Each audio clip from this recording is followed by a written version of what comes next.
One final question to you. What about your private life and your own sense of security these days? David Bowie, I think, has recently said, but the great thing about New York is that he can walk down the street and people, instead of rushing up and ripping his clothes off, will come out, or rather just walk past him and say, "Hi, David, how are you?" And he can say, "I'm very well." Is it the same for John and Yoko? Yeah. That's what made me finally stay here. It wasn't a conscious decision. I just found that I was going to movies, going to restaurants, and the 5 years you think, you know, it was just baking bread and the baby. No, because I went to Hong Kong and walked around, and people cannot appreciate what it was. When I left England, I still couldn't go on the streets. It was still Carnaby Street and all that stuff was going on. We couldn't walk around the block, couldn't go to a restaurant, unless you wanted to go with the business of the star going to the restaurant garbage. I've been walking the streets for the last 7 years.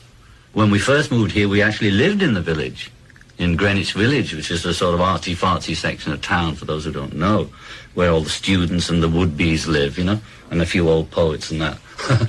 You know, people that have lived there for years, you know, still live there. But we got into this before, we didn't finish it. She told me, yes, you can walk on the street, you know. She says, you will be able to walk here, but I would be walking around tense like that, waiting for somebody to say something or jump on me and like that. And it took me 2 years to unwind. I can go right out this door now and go in a restaurant. You want to know how great that is?